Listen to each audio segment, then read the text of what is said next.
안녕하세요. 부산부동산 스터디입니다.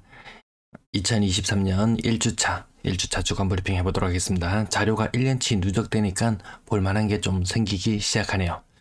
규제 풀자 하락폭 주춤. 그래서 저는 개빡침. 그런데 말입니다.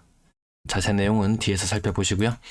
주간 실거래 지수상으로 인천이 1강으로 하락하고 있고 부산이 3중으로 같이 대구, 대전, 부산 같이 이렇게 묶였어요. 광주, 울산은 지금 그나마 낙폭이 적은 모습. 개빡침. 요 부분 왜 그런지 한번 보시겠습니다.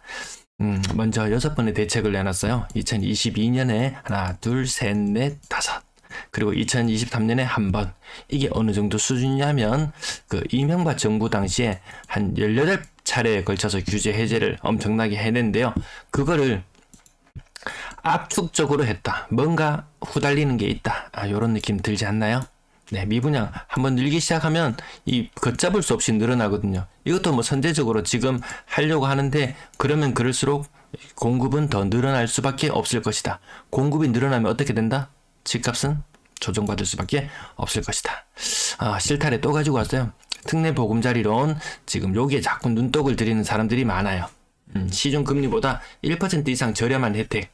5억을 빌린다고 했을 때 2% 시중금리보다 저렴하다면 1년에 1,000만원씩 버는 혜택이에요. 세금을 1,000만원씩 이 사람한테 도와주는 거예요. 1%만 혜택을 보더라도 500만원입니다. 500만원. 지금 같은 시기에 이 500만원이 어딥니까? 근데 문제는 한 채 가진 사람, 이런 사람들은 크게 뭐 문제되진 않지 싶은데 보통 이 주택 두 개를 가지고 있는 사람들이 자꾸 뭐 해내라 그러죠. 일시적 1가구 2주택. 지금 여기 궁지에 몰린 사람, 이번 부동산 하락의 가장 큰 피해자, 일시적 1가구 2주택, 일명 부의 사다리, 이렇게 말하는데요. 야, 이거 나 팔 거니까 어떻게 좀 특례 보금자리 좀 하게 해주면 안 돼? 팔게. 처분 조건 어떻게 됐나요? 이번 규제 해제로 인해서 굉장히 손상받았죠. 신뢰받지 못하죠. 줍줍 해갈 때만 해도, 처분 조건으로 물건 주워갈 때만 해도 판다고 굳게 약속하고 했는데 웬걸 집값이 떨어지니까 처분 조건 이것 좀 없애달라고 얼마나 성하였습니까? 일시적 1가구 2주택 특례보금자리론 받게 해주세요. 집 팔게요. 한 개 팔게요. 어차피 다주택은 안 되고 1주택만 된다고 했으니까 한 개 팔게요. 그 약속 믿을 수 있습니까? 이거 얽힌 실태래 너무 성급하게 풀려고 하면은 쉽지 않아요. 이렇게 꼬이는 문제들이 생길 수 있다는 부분. 제가 개빡침이라고 제목 달았는 건 요거 때문이에요. 전국 아파트값 10주 만에 최대 하락 멈춰! 규제 완화로 바닥 다질 규제 풀자 하락폭 주춤, 요렇게 제목이 나왔어요. 그래서 제가 개빡쳤다고 그렇게 달아봤어요. 뉴스 제목들도 막 나옵니다. 규제 완화책 1월 3일날 발표되자마자 1월 5일날 주간 실거래 지수가 발표되고, 주간 실거래 지수 나오는 거 있죠. 이게 발표되고 갑자기 낙폭을 축소하기 시작했다. 부동산 규제 완화 약발 듣나. 와, 굉장히 언론이 발빠르게 움직였다, 그죠? 그래서 전주와 비교해보니까 부산만 살펴봐도 0.7에서 0.64로 낙폭을 줄였어요. 대구도 낙폭을 많이 줄였어요. 인천도 낙폭을 많이 줄였어요. 전국적으로 낙폭이 굉장히 많이 줄어드는 한 주였습니다. 그런데 말입니다. 이 주간 실거래자가 발표되는 날짜가 언젠지 아시나요? 1월 2일이에요. 1월 2일. 1월 2일이죠. 1월 2일 날 기준일이에요. 요게 1월 2일이 기준일입니다. 뒷페이지 한번 보여드릴까요? 한국부동산원이 1월 1주차 1월 2일 기준, 요거 보도자료 나오는 부분이거든요. 1월 2일 기준으로 자료를 취합합니다. 그 말인즉슨 지난 전주에 1월 26일 날 발표하고 나서 12월 27일부터 1월 2일까지 요때 일주일간의 자료를 취합해요. 부동산 규제 해제책은 언제 나왔나요? 3일에 나왔어요. 규제 해제. 그리고 주간 실거래 지수 이 보도 자료는 언제 나왔나요? 1월 5일에 나왔어요. 이때 보도 자료가 뿌려집니다. 뭔가 이상하지 않나요? 보도 자료는 이때 뿌려졌고요. 규제 해제는 1월 3일 날 되었어요. 근데 그 모든 이 자료 취합되는 시점은 규제 해제 이전, 보도 자료가 뿌려지기 훨씬 이전이에요. 근데 보도 자료 뿌려진 날 정부 언론에서는 이런 식으로 이야기를 하더라고요. 1월 3일 날 규제 해제해줬다. 그러니까 1월 5일 되니까 낙폭이 줄어들었더라. 이제 바닥 찍은 거 아니냐. 이런 식의 뉘앙스예요. 이거 완전 사기 아닙니까? 이 개빡칠 수밖에 없는 상황이지 않겠습니까? 뉴스 내용 잠깐만 살펴보면요. 모든 지역을 규제 해제 지역에서 해제하는 고강도 규제 완화책을 꺼내자. 사상 최대 하락폭을 거듭받은 집값이 다소 안정세를 찾고 있다. 5일 한국 부동산원에 따르면 어쩌고 저쩌고 뉴스가 나오지만 이거 5일이 아니고 1월 2일 그 전주에 했던 거예요. 그러니까 뭔가 지금 분위기가 안 좋긴 굉장히 안 좋은 거 봐요. 언론까지 발벗고 나서고 있습니다. 그런데 말입니다. 한 개 더 있습니다. 매수 우위지수 지금 성급했어요. 누구 하나 빵빵 튀겨나가게 좀 해줘야 돼요. 분위기가 안 좋을 때일수록 전국이 분위기 다 침체되었을 때 이 경상도 지역 박근혜 정부 시절 그 핑계로 얼마나 혼자 내달렸습니까? 얘가 대구가 조정하고 있으니까 또 다른 지역들이 수도권 쪽, 인천 쪽으로 해서 얼마나 내달렸습니까? 그 이후에 부산 묶여있다가 얼마나 내달렸습니까?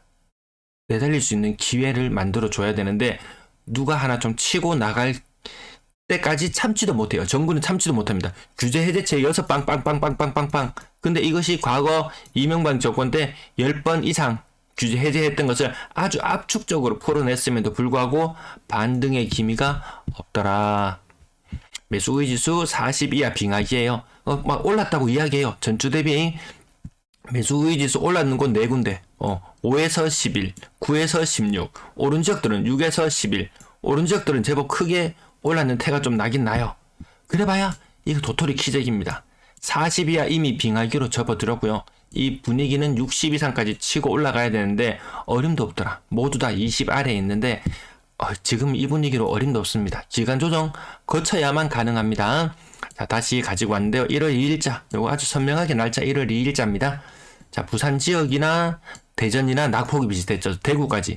이제 같이 묶여버렸습니다. 부산도 대구랑 같이 묶였습니다. 이제 왜 따로 놓을 수 없다. 대전 지역보다 부산의 전세 하락폭은 더 큽니다.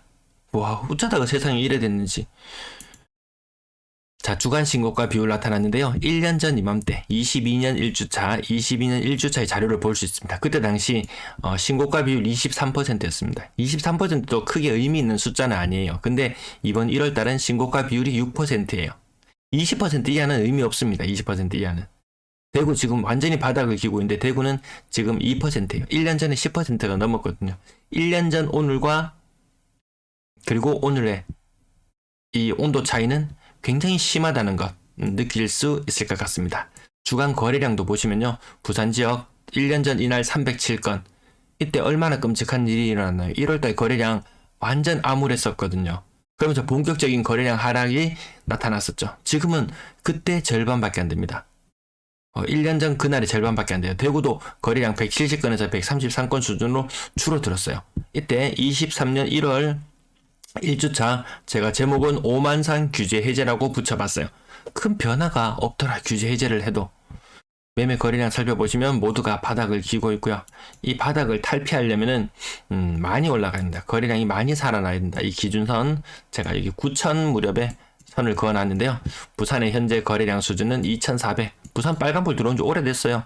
알게 모르게 빨간불 들어와 있었던 거예요. 대구 마찬가지, 인천 마찬가지 요 세 개가 같이 묶여요. 그러면 부산의 거래량이 적으냐? 부산의 거래량 적은 편 아니에요. 서울과 견주어 보면 적은 편 아니에요. 물론 거래량 더 적어지는 시기가 찾아올지도 모르겠어요.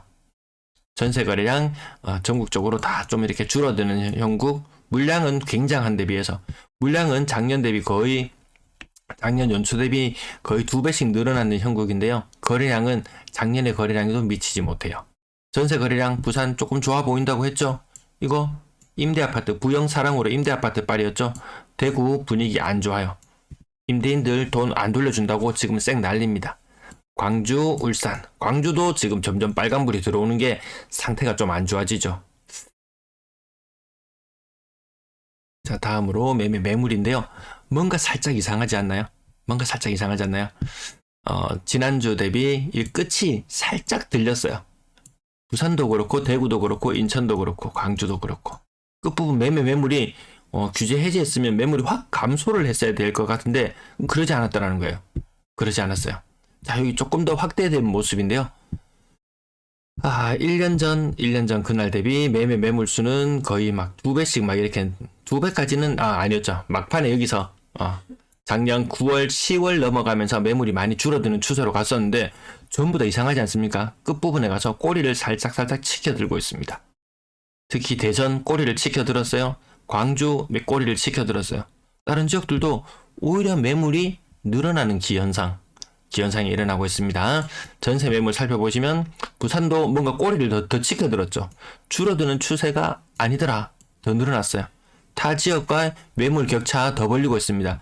부산이 탑이에요. 탑.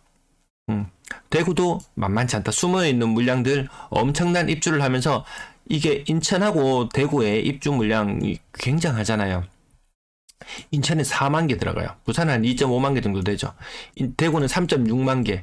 이렇게 많은 도시들보다 전세 매물이 더 많다면 뭔가 시장이 안 풀리는 뭔가 잔뜩 꼬여있다는 느낌 들지 않으신가요? 부산 조심하자. 전세 매물 끝이 살짝 들렸다는 부분 이렇게 조금 더 확대된 모습을 보니까 나타나는 것 같습니다. 자, 전세 매물 인구 1000만으로 환산해놓고 봤을 때 부산이 탑이더라. 부산이 인구가 더 많이 줄어들었기 때문에 아마 이 격차는 조금 더 벌어지지 싶어요. 인천 그 많은 입주 물량을 앞둔 인천보다 부산이 더 심하더라. 몇 년 안 지나면 정말 한 10년 안쪽으로 부산 인구와 인천 인구는 역전되죠. 아마 시장 분위기는 많이 달라질 것 같습니다. 네, 여러분도 깊은 빡침 경험하셨을 거라 믿습니다. 네, 시청 감사합니다.